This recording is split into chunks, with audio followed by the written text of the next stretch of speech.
যে আপুরা একটা নরমাল জামাকে অনেক সুন্দর করে ডিজাইন করে পরতে পছন্দ করেন, আজকে এই ভিডিওটা তাদের জন্যই। আমার জামাটা হচ্ছে একদমই সিম্পল একটা জামা, আর এই কাপড়গুলাও কিন্তু হচ্ছে আমার মানে কিনা কাপড় না, এটা হচ্ছে একটা টুকরা কাপড় ছিল আমার সাথে, ওটার সাথেই হচ্ছে আমি আরেকটু কালো কাপড় কিনে অ্যাড করে হচ্ছে আমি জামাটা সেলাই করতেছি আর কি। আমার কাছে একদম রেডিমেড মানে হচ্ছে 3 পিস কিনে সেলাই করতে আমার কাছে যতটা ভালো লাগে তার চেয়ে বেশি ভালো লাগে হচ্ছে এরকম বুদ্ধি টুদ্ধি করে তারপর ডিজাইন করে ড্রেস সেলাই করতে আর কি।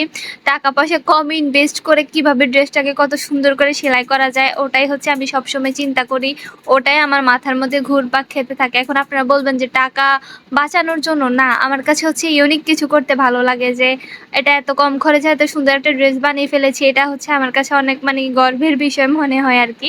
তো আমি হচ্ছে আপনাদের সাথেও একটু করে শেয়ার করে দিচ্ছি। আপনারা যারা সেলাই পারেন তারা তো হচ্ছে কাটিং সম্পর্কে কম বেশি ধারণা আছে সবারই। সো আমি সেটা আর আপনাদেরকে কী বা বলবো আর কী বা বুঝাবো বলেন। একটা ছোট ভিডিওতে তো আমি আপনাদের সাথে অত কিছু হচ্ছে শেয়ার করতে পারবো না। আর আপনারা আমার ড্রেসটা হয়ে যাওয়ার পর হচ্ছে দেখার পরে হচ্ছে যে আপুরা হচ্ছে অনেক ভালো টেলার্স বা অনেক ভালো কাজ পারেন, তারা হচ্ছে বুঝে যাবেন কিভাবে কি করেছি। আর তারপরও আমি আপনাদেরকে চেষ্টা করব যতটুকু বুঝিয়ে দেওয়া যায় আর কি। আসলে জামাটার ডিজাইন হচ্ছে মূলত আমি হাতার মধ্যেই করবো আর কি। আর জামার বডিটা হচ্ছে নর্মালি যেভাবে থাকে, যেভাবে আপনারা জামা সেলাই করার সময় কাটেন সেভাবেই কাটবো। হাতা কাটার সময় আমি হচ্ছে মানে হাতের উপরের সাইডেও কাপড় একটু বেশি রেখেছি যাতে উপরের সাইডে একটু কুচি দেওয়া যায়, আর নিচেও হচ্ছে কাপড় বেশি রেখেছি যেন হচ্ছে নিচেও কুচি দেওয়া যায় আর কি। এটাই হচ্ছে একটা ডিজাইন। এই হাতাটা হচ্ছে অনেক বেশি চলে, এখন দেখি যে অনেকেই পরে, আমার কাছেও অনেক ভালো লেগেছে। আমার এই হাতে কোনো জামা পরা হয় না, তাই ভাবলাম যে না আমিও একটা সেলাই করে ফেলি। তো হাতার মধ্যে হচ্ছে আমি কাপড় একটু বেশি করে রেখেছি না, ওখানে হচ্ছে আমি রাবার দিয়ে দিয়েছি আর কি যেন কুচি কুচি পড়ে। আর হচ্ছে একটা সুন্দর লেস কিনে দিয়ে দিয়েছি, আপনারা দেখতে পাচ্ছেন। জামাটার কাপড়ের উপরের সাইডে হচ্ছে একটু সাদা কালার ডিজাইনের মতো ছিল, তো ওটার জন্য হচ্ছে আমি ওটার সাথে ম্যাচ করে সাদা কালার লেসই কিনে এনেছি। যার পিছনের সাইডটা হচ্ছে আমি কালো কালার রেখেছি আর কি। একদম আমি যেহেতু বললাম আমার উপরের সাইডের কাপড়টা হচ্ছে আমার কাছে ছিল একটা টুকরা কাপড়, আমি জাস্ট হচ্ছে কালো কাপড়টাই কিনে এনেছি আর কি। তো এই যে আমার জামা সেলাই করার প্রায় শেষের দিকে, আমি নিচে হচ্ছে একটু লেসটা দিয়ে দিয়েছি আর হাতার মধ্যে দিয়ে দিয়েছি, আর পিছনের সাইডে হচ্ছে জামার কাপড় থেকে যে কাপড় বেঁচে গিয়েছিল ওটা দিয়েই সুন্দর করে পাইপিং দিয়ে দিয়েছি আর কি। তো আপনারা এই যে দেখেন, আমি আপনাদেরকে সুন্দর মতো দেখাই, আপনারা দেখলে আশা করি বুঝতে পারবেন।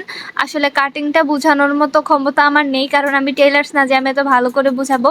আমি জাস্ট হচ্ছে আমার মা সেলাই পারে সেই জায়গা থেকে দেখে দেখে টুকটাক যা শিখেছি আর কি। কোনো জায়গা থেকে প্রফেশনালি হচ্ছে আমার শেখা হয়নি।